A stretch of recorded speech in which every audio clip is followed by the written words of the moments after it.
नमस्कार, स्वागत है आपका कुल्लू रिपोर्ट्स में। मैं हूँ रेणुका गौतम।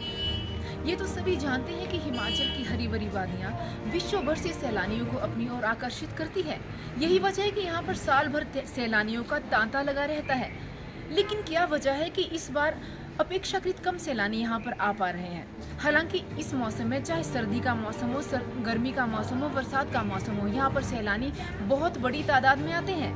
लेकिन इस बार अभी फरवरी माह चला है, लेकिन फिर भी यहाँ टूरिस्ट की ऑक्यूपेंसी अपेक्षाकृत कम है। क्यों है, चलिए जानते हैं।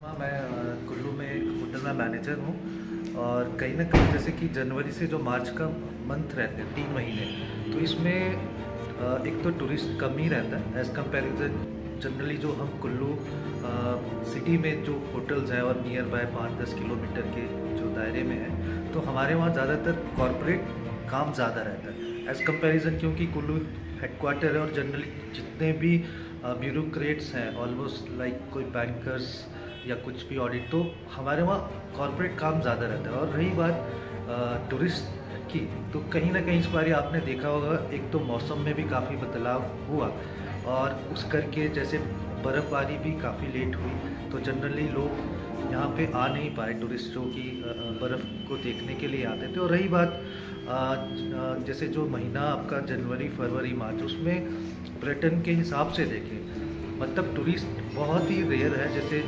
एक्चुअल जो हमारी ऑक्यूपेंसी जो जैन फैब मार्च में राउंड बाय लेकर चलें तो 30 से 40%, उसमें भी वो रहता है कि मैं आपको कंपैरेटिवली ये बता रहा हूँ कि जिसमें आपके कॉरपोरेट्स भी हैं और टूरिस्ट भी हैं। और अगर हम पर्यटन के हिसाब से कुल्लू को देखें तो कुल्लू में खासकर जैसे कि अभी रिसेंटली 1.5-2 सालों में काफ़ी एक्टिविटीज़ हो रही है, लाइक पैराग्लाइडिंग, राफ्टिंग और उसके अलावा अभी जो आने वाले समय में यहाँ पे रोपवे भी लग रहा है। तो कहीं ना कहीं जैसे कि एक तो आपका काइस्थार हो गया और सुनने में आ रहा है कि बिजली महादेव के लिए भी लग रहा है। तो अगर पर्यटन की दृष्टि से देखें तो काफ़ी जो टूरिस्ट है उनको कुल्लू में देखने के लिए काफ़ी चीज़ें रहेंगी।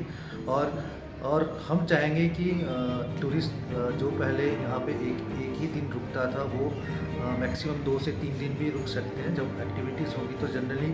और एक रही बात जैसे कि कुल्लू एक सेंटर पॉइंट है मनाली और मणिकरण के बीच में, तो सेंटर पॉइंट है और यहाँ से टूरिस्ट को जितना मनाली का डिस्टेंस है उतना ही मणिकरण का रहता है, तो तब भी यहाँ पे जो टूरिस्ट है वो रुकना पसंद करते हैं। और जैसे कि आप देख सकते हैं, अगर हम पर्यटन के हिसाब से और चीज़ें देखें, एड ऑन जो अभी कर रहे हैं, नो डाउट अभी धीरे धीरे अब कुल्लू में काफ़ी अब मतलब जो चीज़ें न्यू होने वाली है, इनोवेशन जो हो रही है, सो पर्यटक भी स्पेशली मैं अभी खुद देख रहा हूँ कि पैराग्लाइडिंग वगैरह बहुत यहाँ पे अब जो बीच में हो रही है, तो उसका भी काफ़ी रोल है कि काफ़ी पर्यटक अब कुल्लू में ही पैराग्लाइडिंग करना चाहते हैं। और आने वाले समय में ज़्यादा ना बोल के मैं अपनी बात ये रखना चाहता हूँ आपसे कि जो अब आने वाला जो हमारा पर्यटन का सीज़न रहेगा अप्रैल से ये जून तक का रहता है, जिस टाइम हमारी ऑक्यूपेंसी 70 से 80% रहती है, तो उससे अब मतलब बहुत बढ़ावा मिलेगा। बट कुछ चीज़ें अभी आपने 1-2 साल में देखा होगा कि क्लाइमेट और जो हमारा लाइक पर्यावरण है उसमें जो चीज़ें हुई कि टाइम पे बारिश नहीं हो रही है, बर्फ़ भी टाइम पे नहीं पड़ रही है, तो उस करके भी काफ़ी इफेक्ट हुआ है टूरिज़्म एज़ कंपेरिजन। जो की कितनी ऑक्यूपेंसी है? कमी है मैम, बहुत टाइम से देखा जा रहा है तो काफ़ी घट गई है।